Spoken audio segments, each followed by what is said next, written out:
We've just watched in here Andrew McClaglan's 1978 The Wild Geese, which was produced by Euan Lloyd, a big name in this. This was an independent film, and he somehow got the money together to make this $7 million film, a huge amount in 1978. The major cost is going to have been the cast. Richard Burton, Roger Moore, Richard Harris, Hardy Kruger, Stuart Granger's in here, Barry Foster, just about every big British name and some others is in The Wild Geese. This was a big deal in 1978, but I didn't know of it when it was released. I was a little young then, but a couple of years later it saw a 3x400 foot mini feature cut down release on Super 8. We hired that from B&C Films in Reading. I believe they were in Tilehurst at the time, running from the back of a private house. We came home with that 3x400 foot, put it on the big screen, as big as we could go, about 8 or 9 feet at the time, and we had a great time watching it. Ran about 48-50 minutes, and you felt like you watched the entire film. Having sat in here tonight and seen the entire film for the first time, I think we watched that 3x400 foot 5 times in the 3 or 4 days we had it. Thought it was pretty terrific. So to see it tonight, you can see how it is possible to cut this down into a mini feature. Obviously there was a lot missing, and some people today probably can't understand why we would want to hire and watch a mini feature, but you've got to look back to how it was then. You had cinema release, then television broadcasts. The only other thing in reality was Super 8, and that remained the home cinema king for many decades, probably 3 or 4 decades before video projection became good enough to get up to the levels and surpass that of Super 8. So I was desperate to see this when I saw Severin Films was issuing a special pack, and they've sent it to me early. Sometimes it's good having these YouTube channels. It was $64.99, and I'll leave the link into Severin Films shop so you can order it from them direct.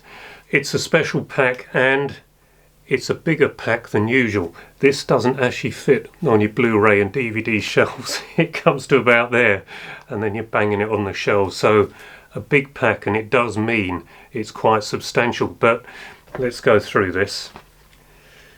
Here's the digipack, if that's what we want to call it. The 4K is still in the player at the moment, but there's the Blu-ray, which has, I wouldn't say all the extras, because the 4K UHD does have 3 of the commentaries. Not sure if all of those commentaries are on the Blu-ray, but it also has the trailer, which is on the Blu-ray. But this pack does claim 9+ hours of extras. I think I've seen about 2.5, maybe 3 hours of extras, so I believe most of that 9+ hours is made up by the commentaries. I will put on screen here the other extras that are on the Blu-ray disc, and there are some very interesting features on here, particularly the one about Euan Lloyd and the way he got all these independent films done. Well, got the money to make them the way that he did. And with The Wild Geese, he pre-sold the theatrical rights and some of the television rights in America, and it was that pre-selling the film before a single frame had passed through a camera that was what Kuroko adopted some years later and became the sort of industry standard for getting the big budget films made in the 1980s and the 1990s. So Euan Lloyd claims it all started with him. Now also in this pack is the soundtrack on CD. I've played this several times today to get a feel for the music. The composer is Roy Budd, who gave us Get Carter in 1971, another great score. This score is entirely suitable for this boy's own adventure of mercenaries going off into Africa to rescue a kidnapped president, and the African nation is fictitious. So excellent music. I think that runs for 35 minutes, that CD. There's also the front of house set, 6 of them reproduced on very glossy cards. Nothing on the back of them, but these are of exceptional quality. Would be nice to have all 8, but there might have only been 6. I don't honestly know. So an excellent digipack, if that's the right word. Some won't be happy that these aren't clip-in, but these might actually be better. It's so glossy, I can't imagine anything's going to get scratched, so I don't think you've got any concerns there. But the coup de grace for this set, coup de grace I should say, this book by Tony Earnshaw. Now I haven't seen one like this in a home video pack before. This is a real book, and it's a voluminous tome. This is over 300 pages. It's all written by Tony Earnshaw, so Severin contracted him to do this. He'd already done a lot of the research. He's quite a big name in film history, and this is a great book. I haven't read that much of it yet, there hasn't been the time. I think I'm up to about page 35, but it is a very well written book, properly researched, everything you could want to know about the making of the film and beyond. So on the extras on the Blu-ray there's a very nice movie tone about the premiere of the Wild Geese in Leicester Square, and it's the Leicester Square Theatre, which is directly opposite the Empire, or it was. It got renamed Odeon West End when it got split into a duplex, a 2-screen. Was never quite as good then, but did have a fantastic sound system, so both studios did. So £65, you can see why it's £65, and this weighs, it's like a brick, and the paper, beautiful glossy paper, smells lovely. It's an impressive pack, and I'm very pleased to have it. I'm probably more pleased to have this than I would have been if someone had just produced a brand new copy of that 3x400 foot Super 8. So that's what I think of this one. The sound is Dolby Stereo, so that's Dolby Pro Logic.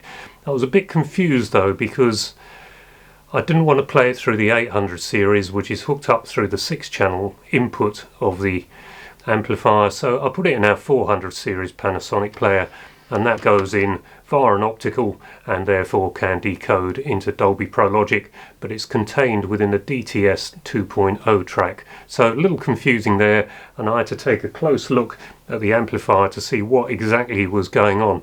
But it is 4-track matrixed stereo sound, and it's of very good quality.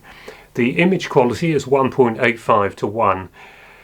It was in the days when they had really good Kodak, I presume it was a T stock, very good Kodak negative stock, and in Africa of course the light is brilliant, it's very bright, so you can imagine what those sequences look like. But even the studio sets, they really did light those, and so everything looks, well, just about everything looks perfect. But there are places where there's one or two soft focus shots, and that was on the day. It wasn't that they messed up the transfer for one scene and someone went along and fiddled with the focus just between two scenes while it was being transferred. It's on the day. That's the only way that those shots can be out of focus. There are one or two dark sequences because some of it is shot at night, and those don't look as good, but the film grain is lovely to look at. It's there. This is like having a film, and there are a couple of bits of negative damage. You'll see a few white flecks here and there, and the odd white scratch. Now that's because it's a negative. If it was taken from a positive like the interpositive or a general release print, or in fact a master print, you would have seen those marks as black, negative, positive. I hope that makes sense. So 2.25 hours of boy's own adventure. The cast, I can't really emphasize how impressive the cast is. Maybe younger people today won't understand how big that cast is, but this gives it some sort of gravitas, this film, even though you might look at it and think it's a load of nonsense. But if you enjoy the Expendables films today, I think you'll see with this where they came from, those films, only the Wild Geese is more believable. The other film that was done around this time was The Dogs of War, and I think this is a better story. It's quite violent. There's quite a lot of bad language in here at times, but somehow it all works, and providing you're anticipating a sort of a war film with a bit of violence, a bit of blowing up, some great sequences, that one with the plane and the bridge. I mean, there's a bit of a gaffe there when they're talking about, we'll join you further down.